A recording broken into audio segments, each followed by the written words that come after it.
So thank you for hosting this program, and Meghna, Baldev, Rahul, Sagar, they all met me and they asked me if I could share with you. I don't know if I'll help you decode the Gita, but I'll definitely share with you what I've understood over the last 25 years. And I'm sure it will benefit you also. How many of you are absolutely unaware of what the book? You have no idea about what this book is all about. Nothing. You know nothing about the Gita. Okay, but um, two of you have no idea about the Gita in the sense you know it's a book. That's it. Okay. Okay. Let's just have a brief introduction of the Gita first for a few minutes, and then we will discuss the because I've been asked to speak on the first chapter of the Gita. There are 18 chapters. So we'll see how the first chapter could be relevant in our lives. So we have a tradition we follow. We chant some prayers before we discuss on the Gita. So you have a prayer sheet.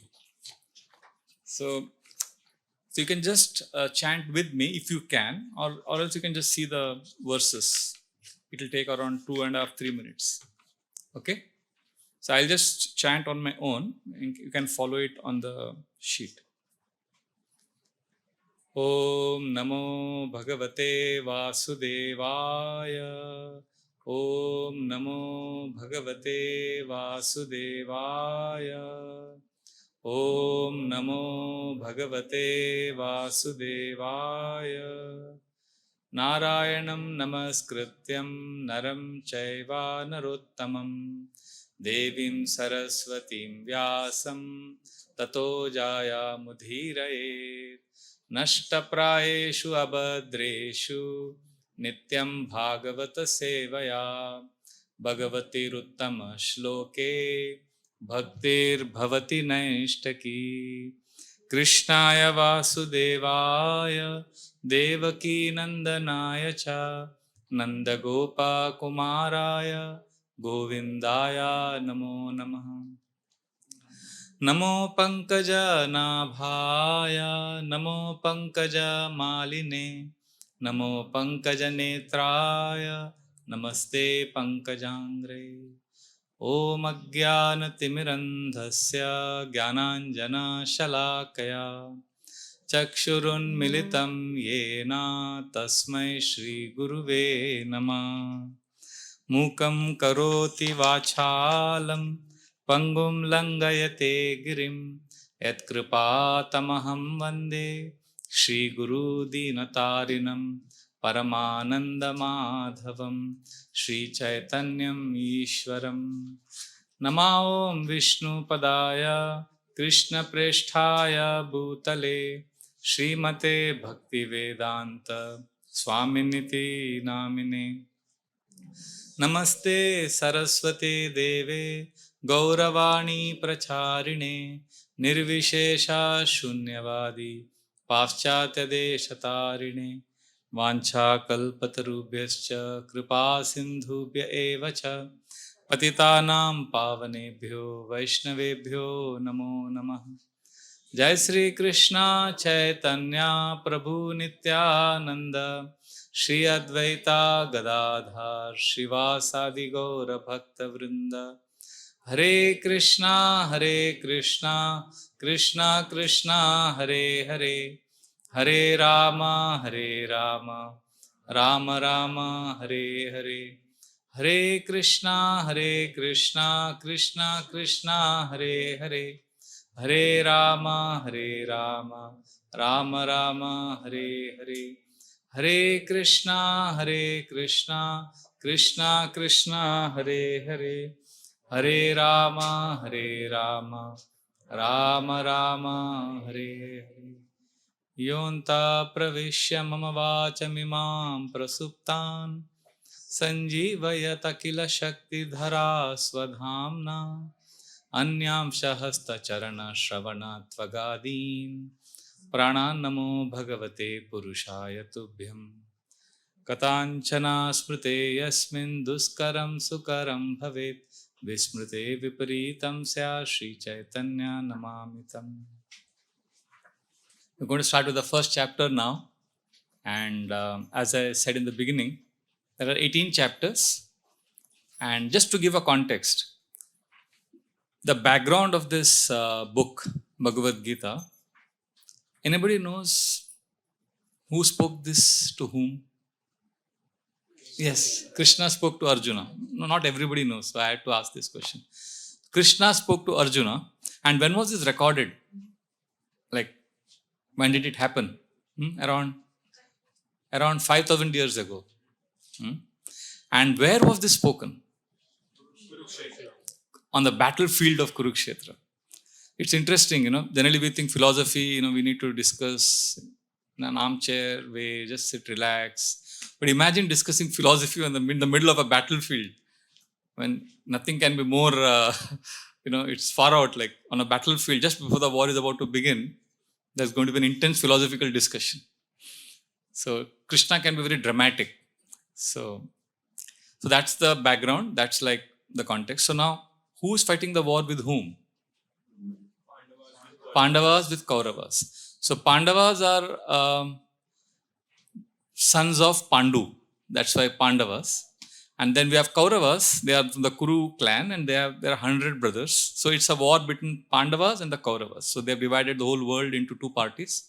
So the Pandavas are the good guys, and the Kauravas are the bad guys. But there are a lot of other shades into it. If you go deeper into the Mahabharata, you will see the good guys have bad qualities and the bad guys also display good qualities. So it's not as simple as it sounds, but for our purpose, we'll call Pandavas as the good guys and Kauravas as the bad guys. And then there is something very interesting in this conversation. Krishna is a charioteer of Arjuna. He's the one who speaks the Gita. And he has taken a vow not to pick up any weapon in the war. So, and the whole discussion is between Krishna and Arjuna. But somebody else is narrating this. The conversation is between Krishna and Arjuna, but somebody else is narrating this conversation. Anybody knows who it is? Sanjaya is speaking to Dhritarashtra. So Sanjaya and Dhritarashtra, they are in the palace, and the war is happening in the battlefield, of course. And Sanjaya is having a special kind of vision. What is that vision you were telling me? The latest Apple Vision Pro. Wow, I was like, so he has something like that. He has a vision, he can see what's happening on the battlefield. And Dhritarashtra is blind, so he doesn't know what's happening. So Sanjay is narrating to him the whole event. So that's the context. And Dhritarashtra is always attached to who? He's attached to his sons, obviously. He wants secretly his sons to win. And his sons are led by, who is the leader of the Duryodhan. And Pandavas are led by Yudhishthir, and the main warrior, archer, is Arjuna. So this is like the basic background. So now the first chapter begins with Dhritarashtra asking Sanjaya, what's happening? So we'll enter the first chapter like this today. So now there is a tradition we follow. I want to ask all of your opinion. How comfortable are you chanting the verses? You okay? So what we'll do is, this is unlike the prayers where we chant it together. Here I will chant one line of the verse and you can repeat after me. And then I'll explain it.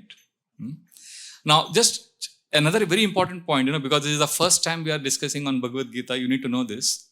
This chanting of verses is extremely potent, extremely powerful. Now, many of you have attended Kirtan Mumbai programs. So when you have Kirtan, we are connecting to transcendental sound. And if you see in the Vedic ethos, sound has a very prominent place. It's a medium of connecting to divinity. Like we chant Om, we chant Hare Krishna.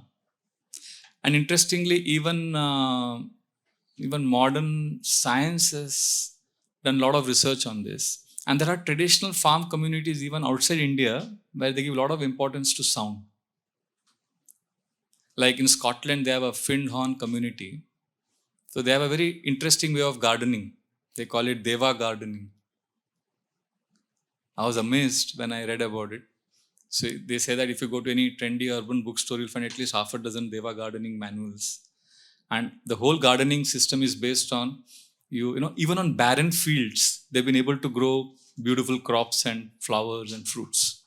And the whole idea is they chant certain sounds, auspicious sounds. The word Deva is also interesting. It's a Sanskrit word. and Scotland has nothing to do with India in one sense. They are so far away. But still, that by chanting the certain mantras, and we call them mantras, they're able to produce uh, flowers and fruits on a barren field. So that's the power of sound. And the Bhagavad Gita verses, they are from a transcendental plane. Now, these words have been spoken 5,000 years ago. Just imagine, our ancestors also walked on the same land. They drank the same water, they breathed the same air, less polluted, of course. But they lived here, they shared their wisdom with us, and we are walking on the same land. We are hearing from them, and we have our own struggles and joys and our own journey. And then we add to this wisdom, and then we see the next generation. We see that's how generations evolve. Like, I am 50 years old now. When I meet youngsters, when I meet 20-year-old boys and girls, like yesterday I did a program for 80 children, all 16 to 25.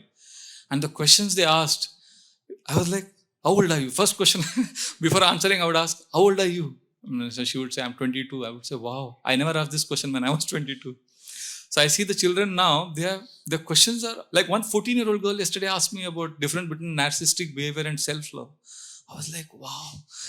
When I was 14, I didn't know any of these things. So what is happening is, if you see progressively, the generations are evolving because they have access to the wisdom that's coming from the previous generation, and plus they have their own journey. So it's all adding up. So we have a chance now to read the Gita with an open mind and then move forward in our journey. So we'll begin with the first chapter and the first verse today. Okay? So you can please repeat. All of you have this sheet with you, which says chapter 1, observing the armies on the battlefield of Kurukshetra. So I'll give you a summary of the first chapter. It's so Dhritarashtra is going to ask Sanjaya, what's happening in this battlefield? And Sanjaya says, he describes how the military formation has happened, how the parties have been, they're standing in the battlefield, who is where, what's happening, and then how Krishna is asked by Arjuna, I want to see the enemy, I want to see the armies. So take me into the middle of the battlefield. So then Krishna drops the chariot in the middle of the battlefield, and Arjuna sees everyone, and suddenly he gets overwhelmed with emotion. And he's like, I don't want to fight this war. He develops what is called as Hridaya Daurbalyam, or weakness of the heart. And he starts giving different reasons for not fighting the war. But that's much later. First is the introduction, the first few verses of the Gita. So we'll begin with the first verse. So you can please repeat after me. Text 1. Dhritarashtra uvacha Dharma kshetre kurukshetre Samaveta yutsava Mamaka Pandavaschaiva Kimma Kurvata Sanjaya. One of you can read the translation loudly. Any one of you? Yes, please. O Sanjaya. Dhritarashtra said. Yeah. Dhritarashtra said, O Sanjaya, after my sons and the sons of Pandu assembled in the place of pilgrimage at Kurukshetra, desiring to fight, what did they do? So Dhritarashtra is asking. He is actually anxious.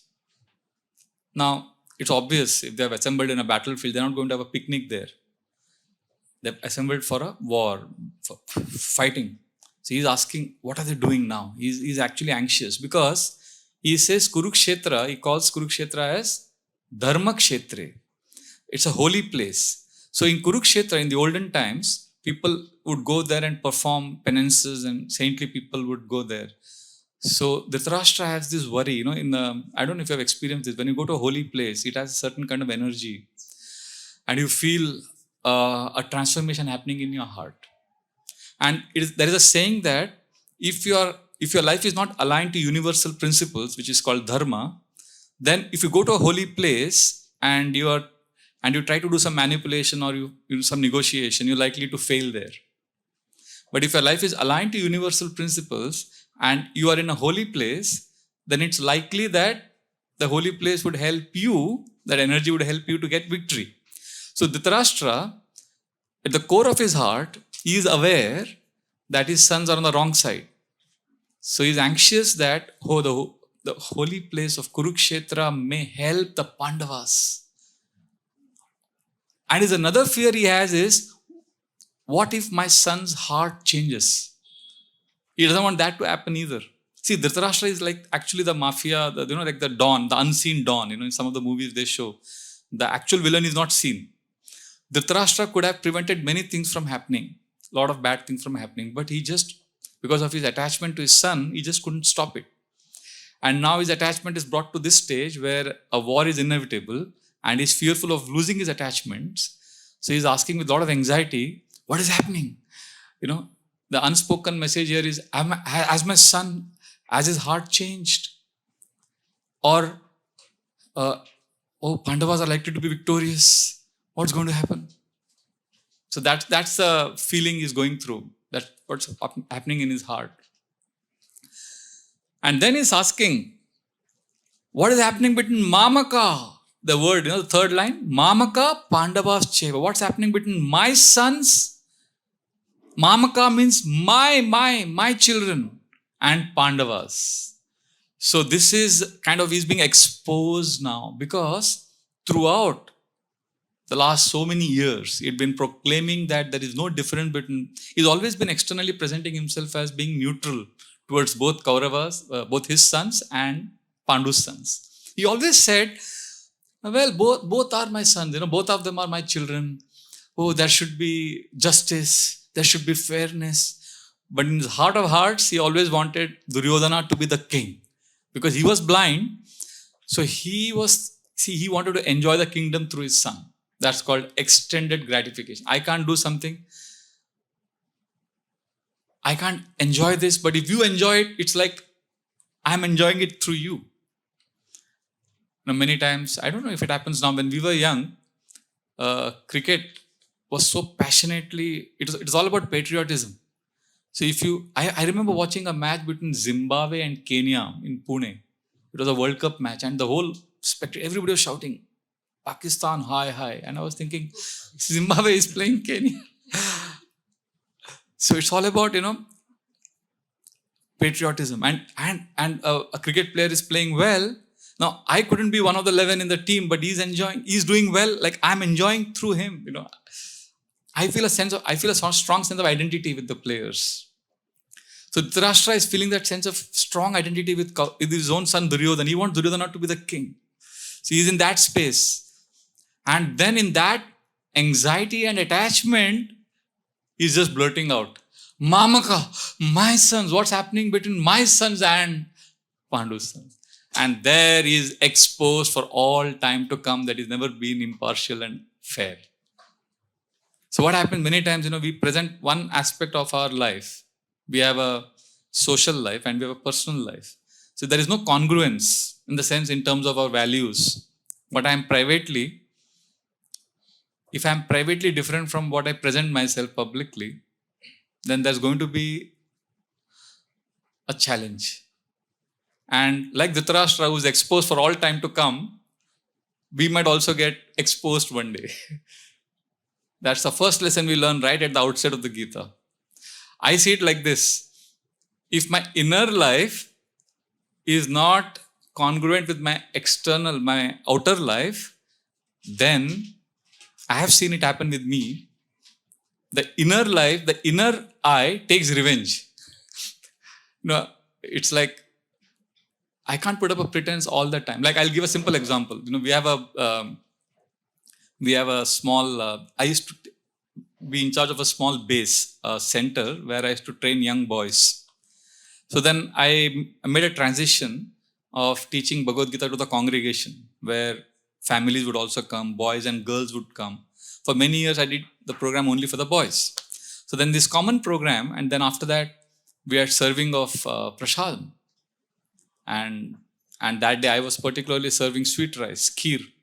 And I knew one young boy who was very fond of kheer, and he was staying in the base. And as I came to him, he was like, no, Prabhu, I don't eat sweets, I'm like, I knew he loves sweets, and he was like, and that later on I realized, he was actually trying to woo a girl who was also part of the congregation. At that point of time, I didn't know that, but he was like saying no to sweets, and I bought pakoras, and he's like, no, Prabhu, I don't eat. I don't eat all that. I was like, what? He's fond of sweets, and as young boys in the base, he was very candid and he was very free, but there he was stiff, and I could see that there's something is not in order. But anyway, he's given up kheer. I said, fine. And that day we had some leftovers. So we kept it in the refrigerator. And I went off to sleep at 10:30 in the night. And around 2 o'clock in the morning, I got up to go to the washroom. And I saw some sound coming from the kitchen. And I went to the kitchen and I was shocked to see he was there. And he was eating kheer. I didn't disturb him then. But I realized, अंदर खीर खाने की इच्छा थी, but बाहर, so बाद में the inside takes a revenge on the outside. So the same thing is happening with Dhritarashtra. He said, no, Pandavas are, they are as dear to me as my children. There's no difference. There's no difference. He always said that. But just before the war is about to begin, Mamaka, my sons. What's happening between my sons? He's fearful of losing. So this is a reality of life. So Bhagavad Gita teaches us, the first lesson it teaches us is somehow we need to come to a stage where we can make our lives congruent. That way we'll be peaceful. Authenticity will, many times people say, what is the qualification to be in a spiritual society, in the spiritual path? I say the first principle is authenticity. And authenticity comes from awareness, a sense of awareness. We are many times not even aware. We're just getting dragged by our thoughts, feelings, emotions, but we have an identity behind all of this. So awareness is the first step. But this congruence, there are many examples. We can think of, like, I don't know if you've heard the story of Akbar and Birbal. This is a classic story I'd heard when I was in school. That one man came to Akbar's court and he spoke many languages fluently. And he put up a challenge to Akbar saying that if you can, if any of your ministers or anybody in your kingdom can guess or logically convince me or prove to me what is my mother tongue, if you can find out my mother tongue, then I'll consider your court as intelligent ministers.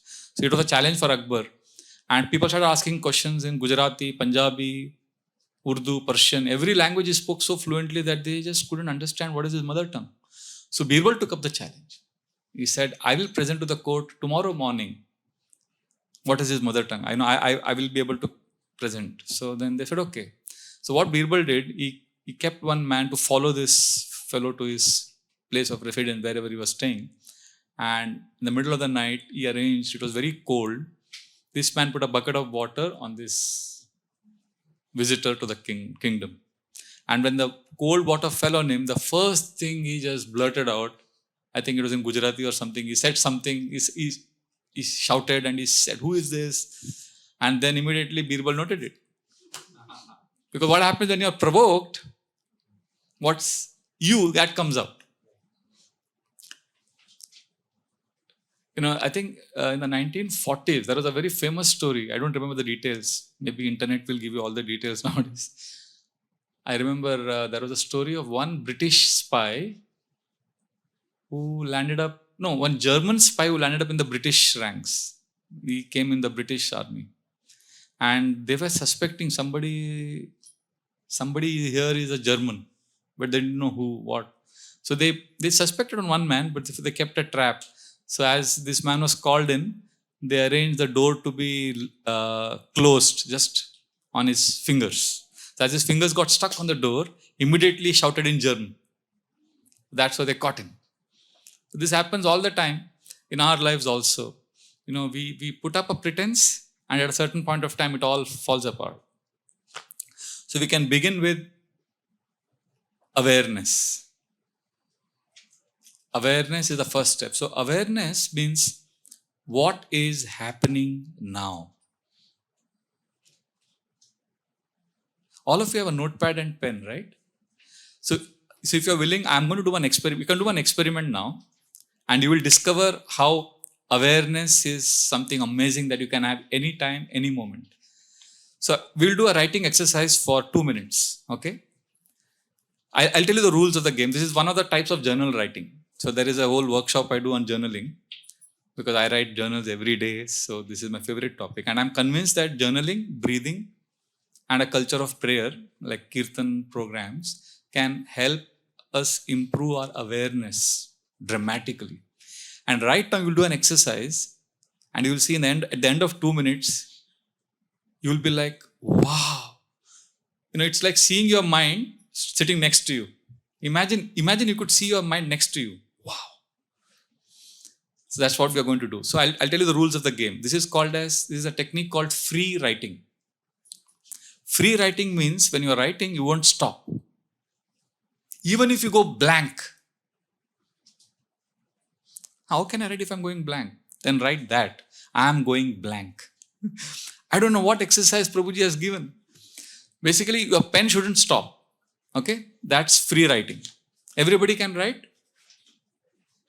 Okay, not now. I'll tell you when to start. Now, there is a one category of free writing. There's one type of free writing, which is what you're going to do now, which will help you improve your awareness.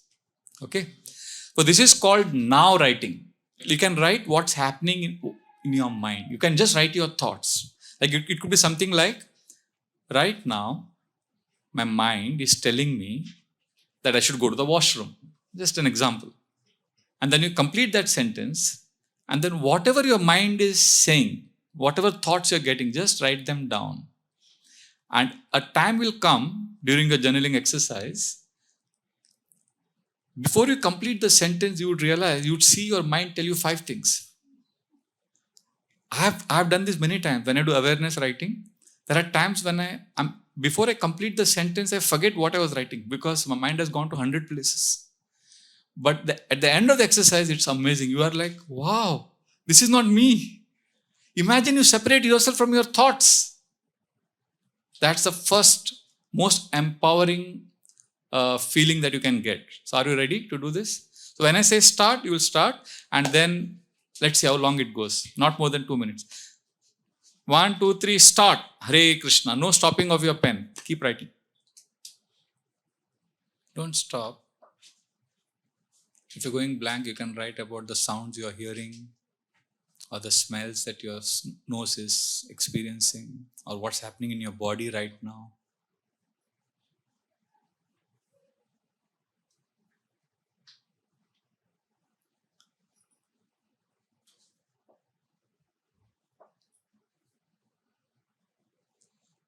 Hare Krishna. Okay, thank you.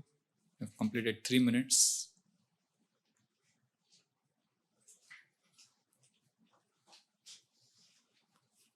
So constantly writing what's happening. See, we have 55,000 thoughts we get in a day. So you may think, I spend a lot of time talking to my spouse or my friend, but the person you talk to the most is yourself. There's this inner voice which is non-stop going on. So journaling helps us separate ourselves from the constant noise and the chatter that happens inside.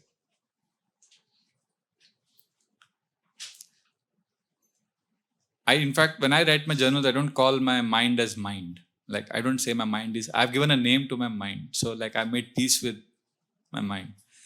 And the name I've given is from J.R. Tolkien's classic 1930s Hobbit and Lord of the Rings. He has one character who epitomizes mind. Those of you who are aware of Lord of the Rings, can you guess who is that character? Gollum.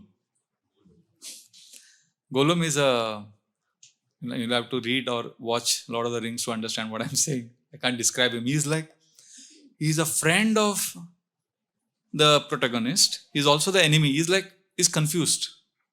He has many voices. So Gollum is my mind. So I always write, today Gollum is very upset. Gollum. So it's like you keep your mind separate from you.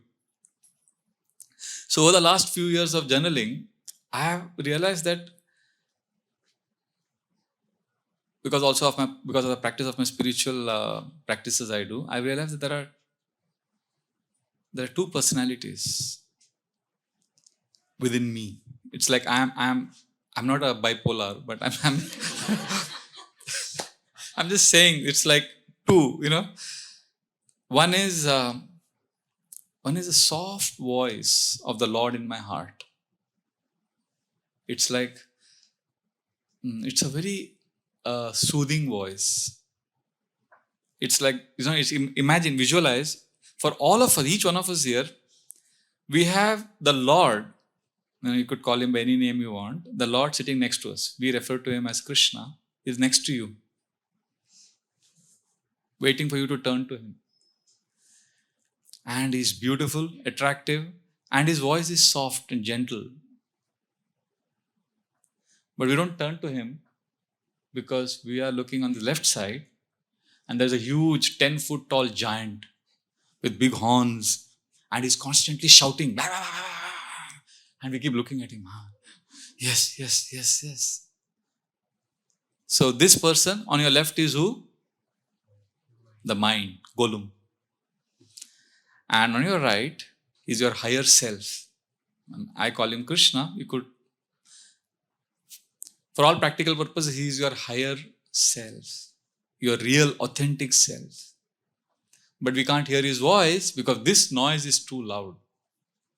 Sometimes people ask me, how do I differentiate? How do I know the voice I'm hearing in my head is God's voice or it's my mind's voice? I have a simple test, which I have discovered through my journaling and my spiritual practices. There's a simple test. You can know this voice is mind speaking or God speaking.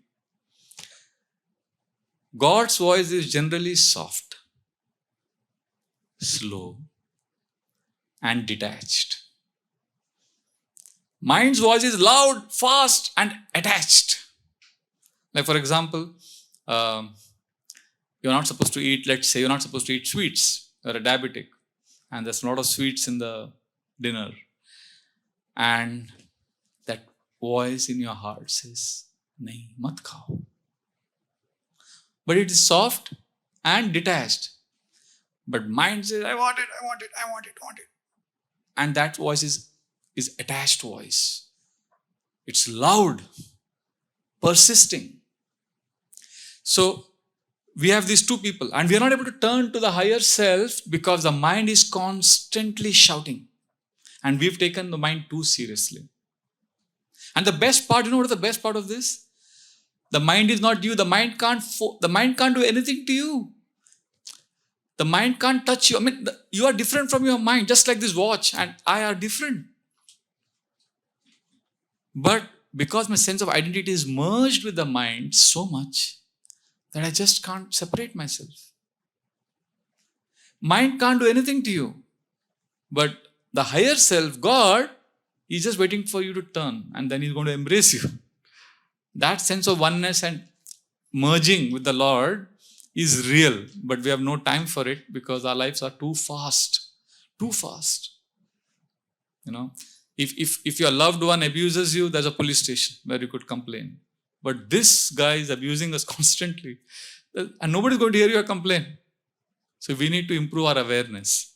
So journaling is one of the ways which I've shared today. There are many, many more. But essentially, this helps us become more congruent, more authentic, at least come to understand what's happening within me. Also, a simple thing, like yesterday I was traveling from our farm at Govardhan Eco Village at Palghar. And it was a beautiful scene outside because it was raining, there were trees, the mountains, all green everywhere. And we were going fast, and I just wanted to know what tree was that. Was it the mango tree or the badam tree? I just couldn't make out. The car was going really fast. And at one point of time, because of traffic jam, the car slowed down. So when the car slowed down, I could see I could see a mango tree. I could see it at some 10 branches. I could see a bird perched on the top branch of the tree. I could see a parrot. I got some idea about what the tree was. And then I realized that journaling is like that. Our lives are so fast. We don't know what's happening inside. It's just we are rushing at a real fast speed. And then when we are tired, we have the smartphone. We have short reels. We just keep, we keep stimulating ourselves. We have no time to pause. What journaling does, it's like journaling helps you to, it's like slowing down. It's like seeing the tree, the bird, the fruits. It's like, because journaling by practice, I think you all must have realized, if you write two full-scape A4 size papers, it will take you 30 minutes. And to read it out, it will take you less than 5 minutes. Speaking is much faster. Writing slows down things. So journaling is a great exercise to improve your awareness. Because we have a Dhritarashtra within, that the dark side and the higher self. For the first verse is teaching us about congruence. That's how we enter the Gita. And authenticity is the platform for practice of spiritual life. I want to share a rather unpleasant but funny incident. One of my very dear friends, his son met with an accident. Not a dear friend, but one of the regular visitors in the temple. I know him quite well. His son is 22 years old. And his son doesn't come to the temple so much. I mean, we don't know him so well. I didn't know him well. But then when he met with an accident, I told his father, my friend, that I want to come to the hospital and see your son. So I could see that he was a little hesitant. He said, Prabhuji, you can come a little later, maybe day after tomorrow. I said, is he all right? So he said, he's out of danger, but he's in a, he's like little semi-conscious. He's not really fully conscious, but don't come now. I was wondering why. I said, I'll not take much time. I'll just see him. I'll give him some, some temple ka blessing, something. I'll just offer him something and I'll leave. He said, yeah, Prabhuji. Then I didn't want to be I didn't want to intrude on his privacy. So I said, okay, fine. And after a few days, I called him. Can I come now? He said, yes, Prabhu, please come. So I went. I saw him. I offered him some prasad and things like that. Then I left.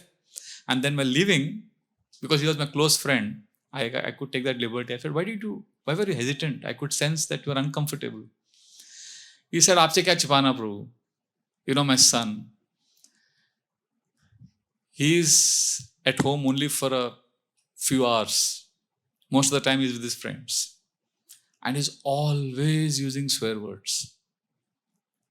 And because of this accident, when he was like semi-conscious, so in the hospital, he's lying, he's only shouting out expletives.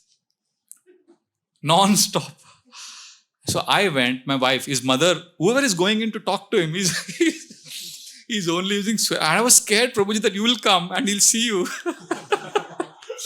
He's going to give you a mouthful of bad words. I didn't want you to go through that experience. I was like, really? And then I remembered the first verse of the Gita.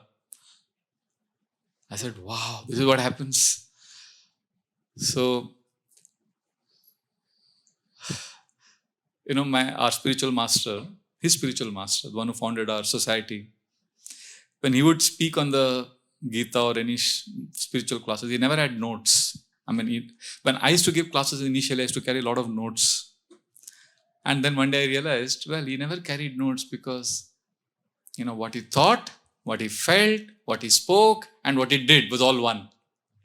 I think one thing, I feel another thing, I speak another thing, I do a fourth thing. So I need a lot of notes. So what's inside, so if I've internalized spiritual practices, then I may need some notes, in the sense I may need some information to share with you. But then what's really me needs to be shared. That's spirituality all about. That's life actually. So I remember last year, I went to many places. I just gave the same talk everywhere because that was what was, I had made it. And each time I could see I was speaking it differently. I think all of us have gone through that experience. And you are peaceful when you are inside out same. And the tools to develop it is breathing, journaling and prayer. Today I have discussed with you breathing. So this is the first verse. Now we'll go ahead. Is that okay? Or do you want to pause here and take some questions? We'll have questions after the Kirtan, right? That's the system. Okay. So now Dhritarashtra has asked this question. And now Sanjay is going to reply. So one of you will have to see some verses we will chant, some we will not chant because we'll be able to cover more verses that way. So one of you can read the translation of the second verse loudly. You would like to read? Please. Sanjay said, okay. After looking over the army, arranged in military formation by the sons of Pandu, King Duryodhana went to his teacher and spoke the following words. Now, what does Duryodhana speak? This is interesting. All of you know Duryodhana. He is like the leader of the bad guys, and he's going to speak now to his teacher Duryodhana, who is Dronacharya, who's like the commander in chief. Not the commander in chief, but next in command. So he's going to speak to him. So you can repeat this verse after me. Text number 3. Pashyetam Panduputranam Acharya Mahatim Chamum Vyudam Drupada Putrena Tava Shishyena Dhimata. Anyone? Translation? Verse number 3. Yeah, please. O my teacher, behold the great army of the sons of Pandu, so expertly arranged by your intelligent disciple, the son of Drupada. Now, this may seem a very harmless conversation where Duryodhana is now telling his teacher that, see, that's the enemy's army. It has been formed by Drupada's son. But there's a lot of things happening behind the scenes. What is speaking one thing, but there's a lot of things happening behind. Duryodhana is very upset with his teacher, Dronacharya, because he has trained Drupada's son, who is now the enemy's commander in chief. Drupada was a close friend of Drona, and then there's a long story, and Drupada was insulted by Drona, so Drupada took a vow, and he got a son with a special blessing who will kill Dronacharya. So Duryodhana is being very sarcastic here. He is like saying, see, the army arranged by your intelligent disciple, the son of Drupada, is reminding him of his enmity with his guru, with his friend, and how he's got a son who is going to kill you. So basically, Duryodhana is being presented here as a very diplomatic, very manipulative, and he uses words in a way to hurt, belittle. This has been the hallmark of Duryodhana's character, and that's what is coming out here. And then he starts speaking about the different warriors in both the armies. So one of you will have to read the translation of text number 4, 5, and 6. You can read loudly? Yes. Any one of you. Here in this army are many heroic bowmen, equal in fighting to Bhima and Arjuna. Great fighters like Virata and Drupada. There are also great, heroic, powerful fighters like Drishtaketu, Drishtaketu, Chekitana, Sekitana, Kashiraja, Kashiraja, Purujit, Kunti Bhoja, Kuntiboja, and Shaipya. Yeah, would like to read the next one? These are the mighty Yudhamanyu, the very powerful Uttamoja, the son of Subhadra, and the sons of Draupadi. All these warriors are great chariot fighters.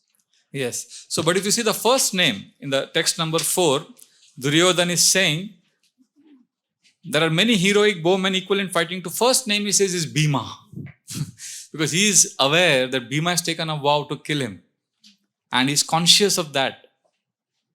And so just like Dhritarashtra blurted out, his insecurity came out, even Duryodhana's insecurity is coming out. In fact, in the later verses you will see, Duryodhana tells his teacher, he says, there's one verse which I want you to read. It's amazing. Verse number 9. So you can please repeat after me. This is an amazing verse. Anye cha bahava shura madarte tyakta jivita nana shastra praharana sarve yuddha visharada.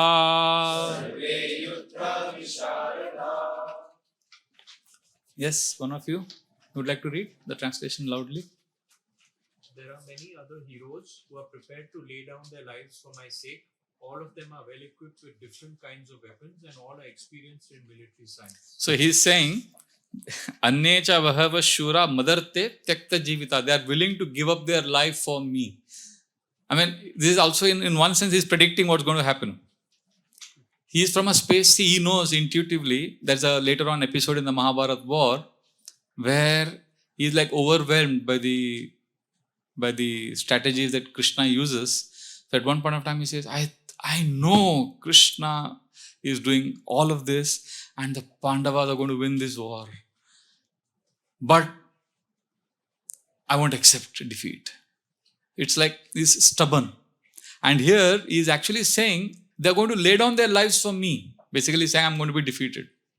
So Duryodhana comes out in the first chapter as also a very smart diplomat, and also there is an auspicious declaration that Pandavas are going to win the war by his word, by speech, and also the symptoms of Pandavas' victory is shown. How in the later verses you will see that Pandavas' chariot is described, Pandavas' consuls are described, and all of this brings us finally to verse number 26. No, 24. The translation of the 24th verse. No, wait. I will do like this. Text number 21 and 22 translation. One of you can read loudly. Who would like to volunteer? You can read. Meghna Mataji, yes. 21 and 22 translation. Arjuna said, O infallible one, please draw my chariot between the two armies, so that I may see those present here who desire to fight and with whom I must contend in this great trial of arms. The next, yeah. Let me see those who have come here to fight, wishing to please the even-minded son of Dhritarashtra. So this is Arjuna's telling who? Krishna. And now 24, 25 and 26. I want one of you to read or three of you can read the translations. Yeah, you can start. 23, 24. O descendant of Bharata, having thus been addressed by Arjuna, Lord Krishna drew up the fine chariot in the midst of the armies of both armies. Yes, the next one. Yeah.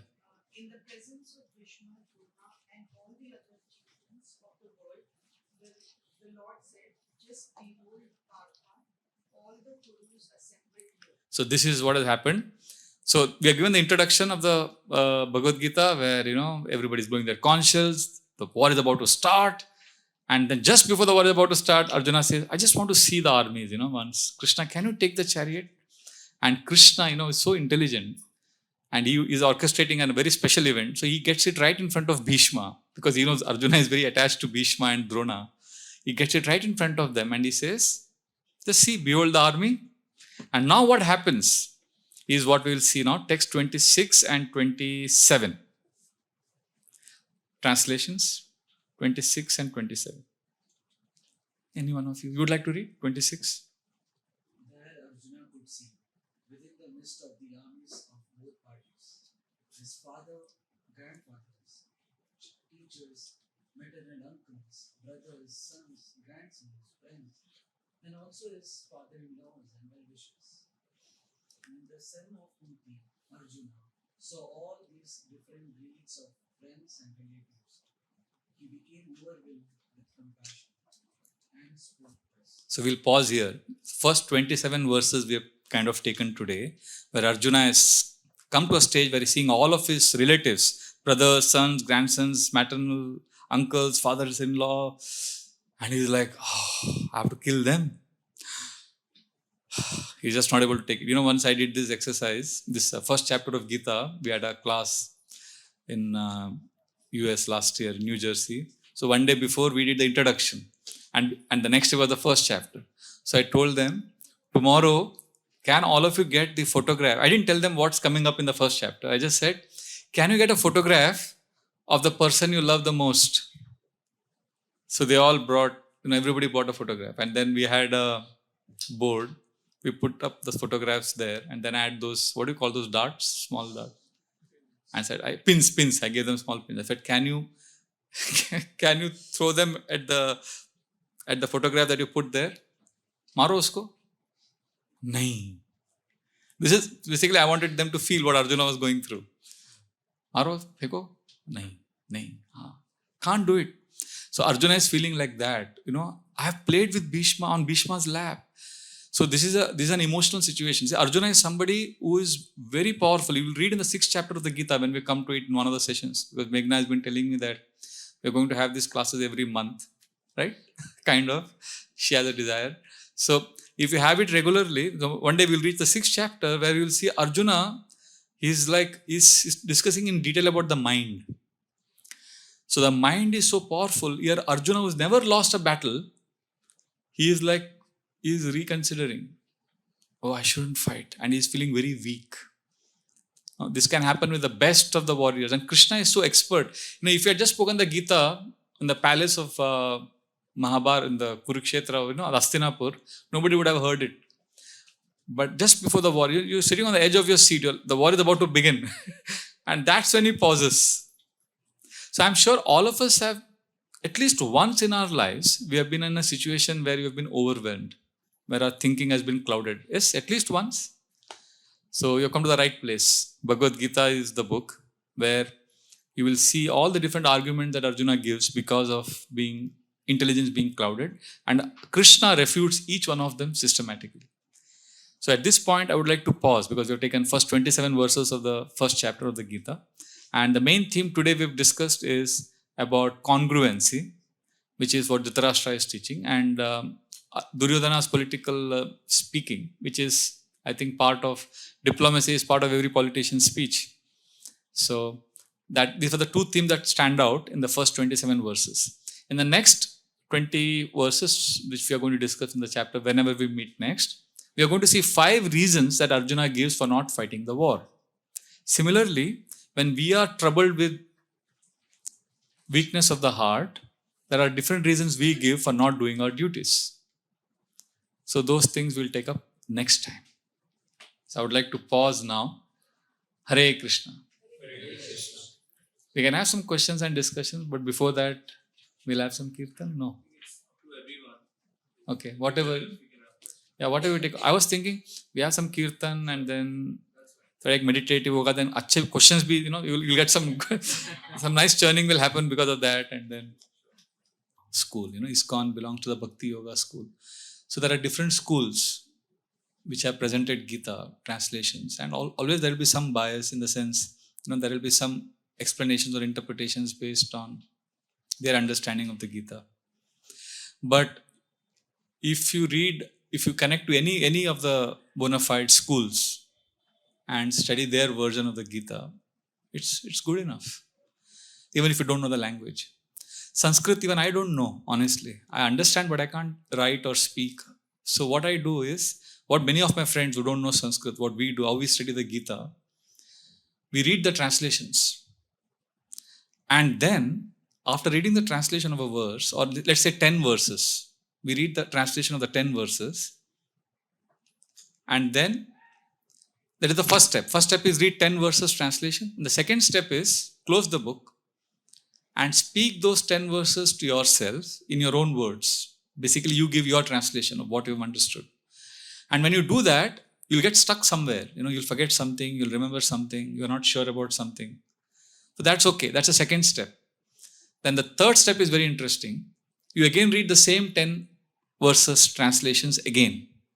And that time you realize, oh, I missed this one. Oh, this is what it was. So you've done 3 steps. And the 4th step is most interesting. Take out your journal. Just write what has gone in. And then what comes out would surprise yourself. You would be surprised by what comes out. That would not be your translation, but it would be something that you have digested, something which has gone in. And then when it comes out, it'll nourish you more. So what you write is yours. What you read, that is somebody else's. But you need that wisdom. We take it in and then we process it. And then when you write it down, you own it. What you read becomes yours. So this is the way you can study the Gita, and you will be amazed by the wisdom that you gather over a period of time. So language is not, because language takes, technically I have a we have few monks in our ashram who have spent, Nityanand Prabhu spent how many years now? 14 years he's studying Sanskrit. There's no end to the how much you can study and what you can study. And each verse, if you go into the language part, you can get bewildered by the externals of it and we miss the essence of it many times. So there's one verse I would like to say, just giving an example of how language can confuse you. There's one verse in the Mahabharata which says, Keshavam patitam drishtva. I'll explain it. It's very simple. Keshavam patitam drishtva Pandava harsha nirbara Rudantam kauravastu aha Keshava Keshava. So what this literally means is, Keshavam patitam drishtva. Keshava fell. Keshava is, we all know Krishna. Keshava fell. Drishtva means seen. Seeing Krishna fallen on the ground, Keshavam patitam drishtva Pandava harsha nirbara. Pandavas became very happy. Rudantam kauravastu. And Kauravas began to cry. Aha, Keshava, Keshava. Alas, alas, Keshava has fallen. This is completely illogical, right? So if Anu knows Sanskrit, if he reads this verse, he will say, hey, what is this? How can this verse be in the Mahabharata that, Keshava has fallen? Keshava never falls. In the Mahabharata, the entire Mahabharata, Krishna never falls. So Krishna has fallen and Pandavas are happy and Kauravas are crying. So now, those who have deeply studied the language of Sanskrit, they will understand the context. Keshava here means a dead body. Shava. Keshava, Ka is water. So a dead body in water. Seeing the dead body in water, the fishes, also known as Pandava, the fishes became joyful, and Kaurava refers to a crow. So the crows were lamenting that there goes the dead body.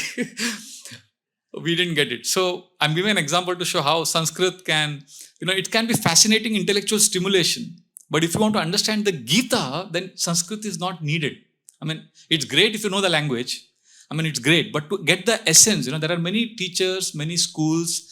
And if you have the time and inclination, great, study the language because Sanskrit has its beautiful, the vibrations itself is so beautiful. It's a divine language. But I'm just saying, let it not be a deterrent, for those who don't have the time to study the language. So that's one way of seeing it. Is that okay? Thank you. Yeah, I'll take his question first. Is that okay? Yeah, thank you. I want to understand, as in there are a lot of perspectives to it, what is detachment at its core? Beautiful. What is detachment at its core? Yesterday, one girl asked this question. No? So I cross-questioned her.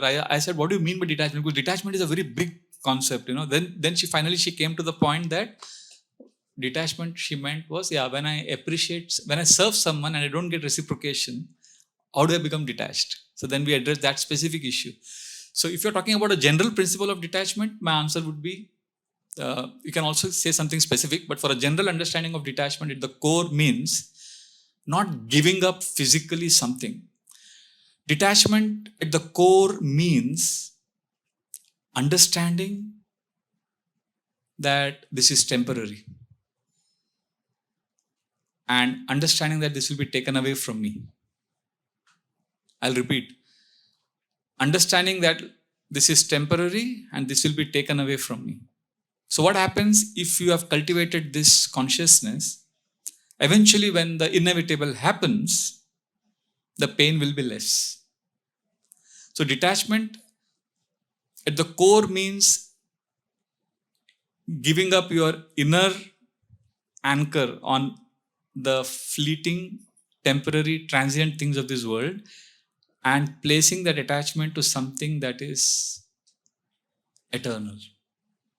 Something that doesn't die, something that doesn't perish with the destruction of matter. I'll make it very simple. This body, we know, is going to get destroyed at some point of time. So this mic stand, this is all matter. But beyond all matter, there is something which is eternal. I'll give an example. For example, I don't know if you've experienced when you go on a mountain, when you go to a mountain and you feel certain kind of peace, a bank of an ocean or a forest, a tranquil forest. Have you ever wondered why do you feel that peace? There's a reason for that. There's a deep psychological reason for that. Because in comparison to our body, that mountain has been existing for a long time. In one sense, it's like been there forever. Same thing with the ocean or like you see a full moon. When I sit in hanging garden, sometimes I look at the sky in the evening after sunset. So you are entering a space which appears to have been there forever. And there is something within you which also doesn't die. That's the whole second chapter of the Gita. We'll come to it one day. There's something within us which doesn't die. So that meets that eternity. So that's some meeting of eternity happening when you go to an ocean bank or a mountain or a forest. And that's why we feel peaceful. So detachment at the core means connecting to that which doesn't die with the destruction of the body. And secondly, understanding the temporary nature of everything. So with these two understandings, this connection to eternal and understanding of everything being temporary, when the inevitable happens, we are able to let go. And the best example of this is Henry David Thoreau. Henry David Thoreau, for those of you who don't know, he is like considered as the greatest philosopher America ever produced. It's an irony. When I went to US last year, I went to Boston. Generally, Americans come to India to go for Tirth Yatra. I mean, the spiritualist. Nobody knew. I just shared with a few friends. I wanted to go to Massachusetts, the Walden. There's a lake called Walden. For me, it was like a Tirth Yatra. Because that lake is where Henry David Thoreau wrote his book called Walden. And that's a masterpiece. It's based on Gita and Vedanta. And why am I saying this? Because he was a great fan of India and Gita. There are a lot of comments he has given on the Gita. And Henry David Thoreau, just before dying, he died at a very young age, 48. But because he understood these two things. One is connecting to something that doesn't die and understanding everything is temporary. If at the age of 47 or 48, he was dying. As he was dying, now his entire life, he worshipped Mother Ganga and he did yoga every day. He ate curd rice because he said this is part of staple Indian diet. He was in love with India. So as he was dying, so his friends and relatives asked him, you are like so young and you're dying now. Do you have any regrets?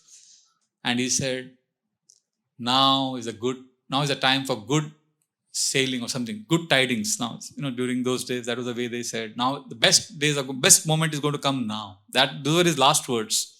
And just before dying, he said India, he was completely at peace with himself. You'll find all of this on Wikipedia also. And his mentor, Ralph Waldo Emerson, all of them, they were great students of Gita. Oliver Wendell Holmes. And they started a community in Boston. You'll be amazed. None of them are Indians. None of them ever came to India.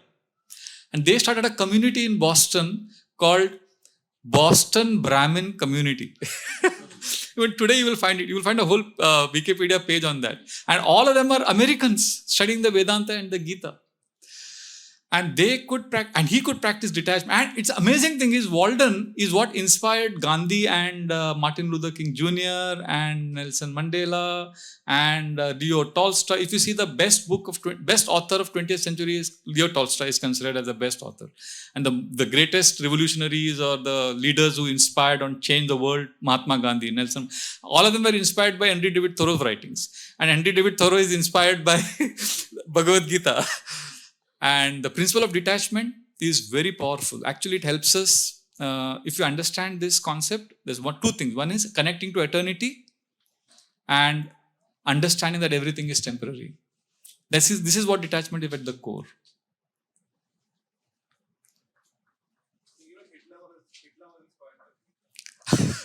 I didn't deliberately say that. Actually, Hitler, I'm glad you said that. See, the whole story is Hitler had a right-hand man, Himmler. He was the one who actually exterminated 6 million Jews. He was the brain behind the whole Holocaust. So Himmler would carry a Gita with him in his pocket every day. And Himmler's stand was, we are not killing the Jews. They are after all not the body. The second chapter of Gita says, you're not the body, you are the soul. So he would quote this saying that I'm not killing them. They are simply the soul. And he said, Hitler is Krishna and I am Arjuna. So that's why you see Pakistan army in their website, I visited that website. So they're like, their whole existence is based on, anti-India. They don't have their own identity. So they're like, quote all of these things to explain how India is a perverse country and all of that. But yeah, Hitler didn't read the Gita. His deputy, Himmler, he carried a Gita, and he's like, when I encourage people to write journal, I give a lot of workshops on journaling. I deliberately don't tell them that Hitler also wrote journals every day.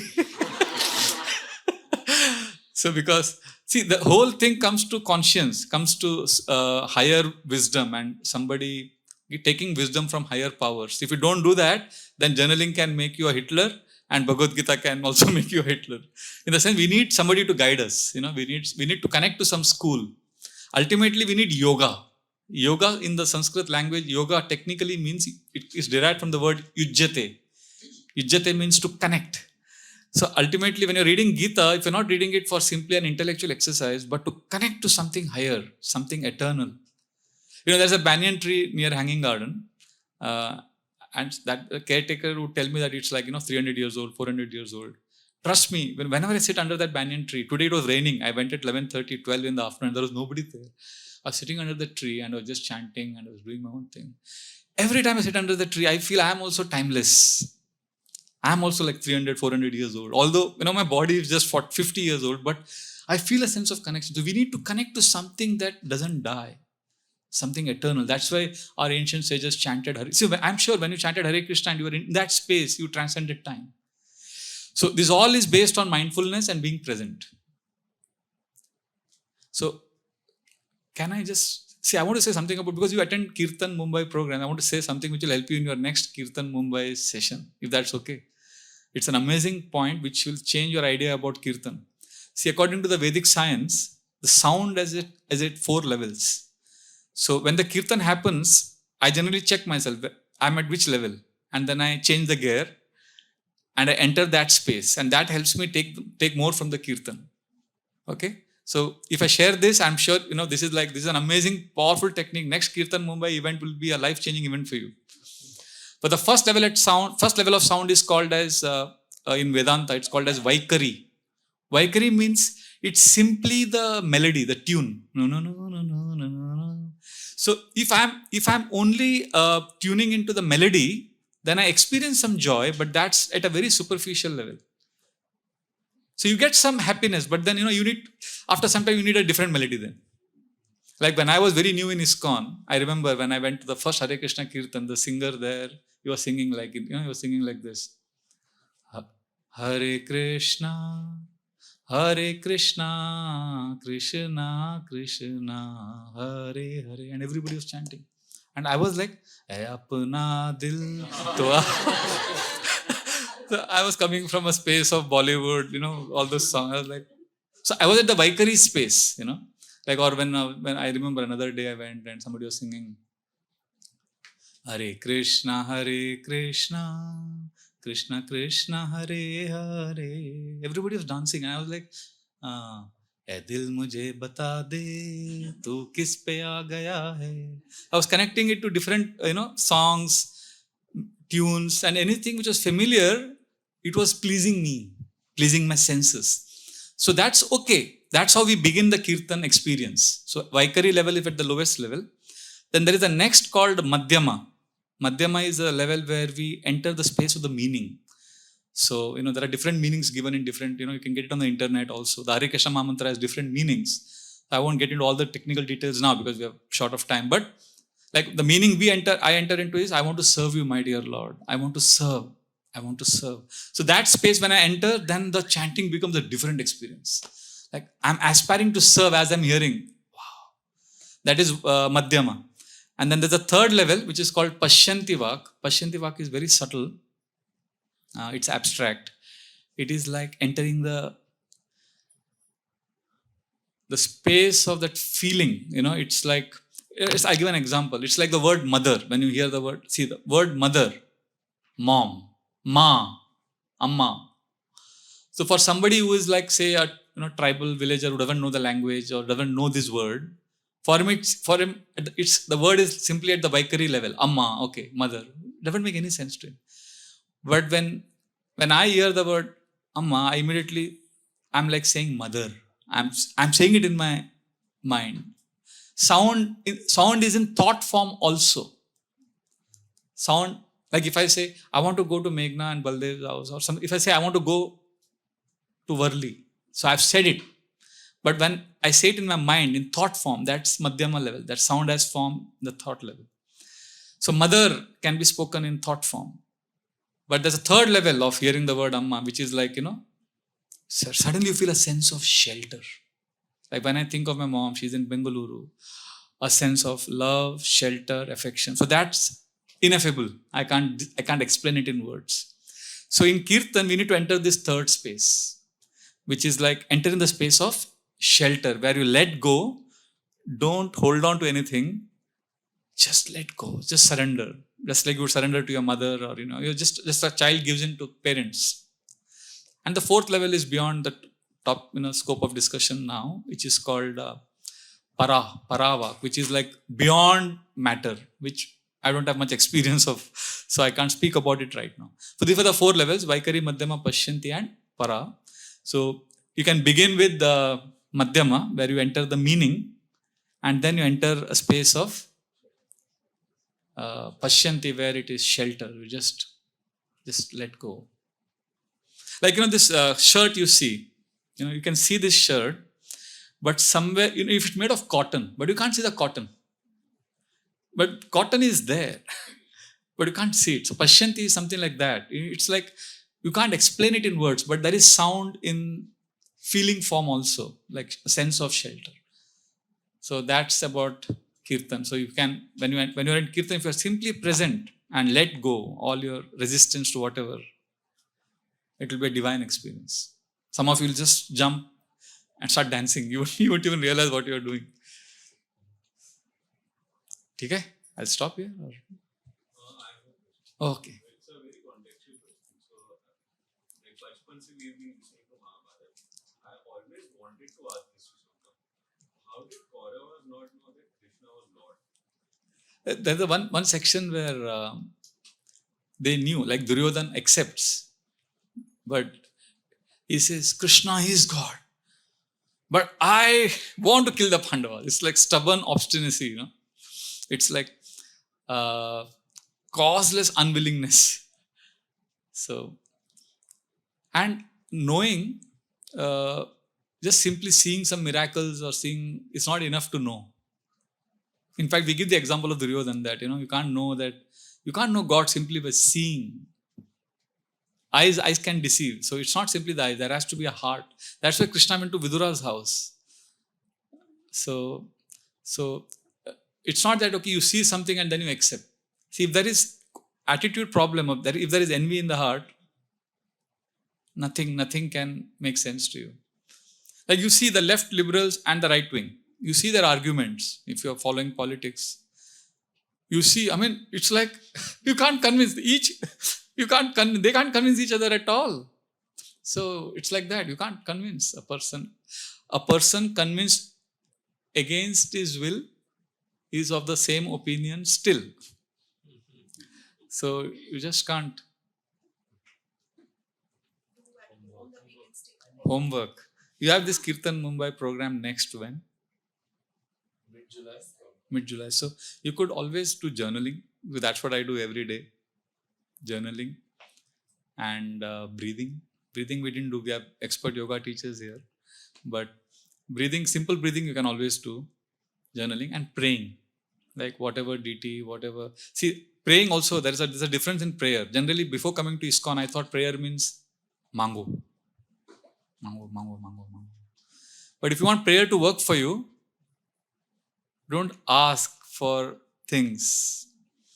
Ask, how can I serve? Or, if you, like I know many devotees, many friends of mine who went to Babulnath or Mahalakshmi, and they would, like, at some point of time, they said, okay, we ask and you give, but you give me what is best for me. Or give me what you really want to give me. आज कमाल का ताना मारा मंदिर में भगवान ने. One poet wrote this. I like this line. आज कमाल का ताना मारा मंदिर में भगवान ने. मांगने आते हो हमेशा, कभी मिलने भी आया करो. So temple for many of us is like, So like that. Anyway, so we can start a culture of prayer where we don't ask for material gifts, but we can ask for an opportunity to serve, or ask for gifts that is best for us, and then you'll see a change in your consciousness. So we are like, spoiled children who throw tantrums. We keep, instead of expressing gratitude, we're constantly asking more. So if we can count our blessings, and gratitude, many people think is a feeling or an abstract concept, but actually gratitude is a practice. Journaling, I'm tempted to give an exercise, but no, your time is over. But there is a practice you could write. You could write every day for just 2 minutes. Just one thing that you want to thank God for today. Just one thing. There's one thing that happened today, the last 24 hours. What is that one thing I want to thank God for? And wait, the catch here is, don't just write one sentence, what you want to thank God for. There are two questions. There are two things there. One is, what do I really want to thank God for? And then the second is most important. Why? Why do I want to thank God? So when you answer the question why in your gratitude, you are investing emotions. And then gratitude acts as a tonic for you. Otherwise, gratitude simply becomes a word jugglery. It's like, we say thank you to everyone. If I'm thirsty, you give me a cup of water, I say thank you. But that's where my gentlemanly behavior ends. One is thank you, saying a thank you. The other is meaning a thank you. And the third is living a thank you. So when we write a journal where we actually write why I'm thankful to God for some particular thing, then that answer to the question why helps us mean that thank you, and it also helps us live a thank you. So these are the three things I would suggest. Breathing, simple breathing, conscious breathing. And second, journaling. And third, praying, gratitude or praying. Regarding breathing, I'll ask a very stupid question, but please don't mind. How many of you breathe? Please raise your hand. No, there's a catch to this question. You don't breathe? Please raise your hand if you if you breathe. Okay. Okay, now the difficult question. How many of you are aware or conscious when you breathe? Good. At times. So this is the thing. When we are talking about breathing, we're talking about conscious breathing. Just relax and just be present and just see if you can inhale and exhale and feel your breath. Listen to that soft sound. You don't have to breathe. You don't have to be stiff, rigid. Just be. Remember, we are human being. We are not human doing. doing.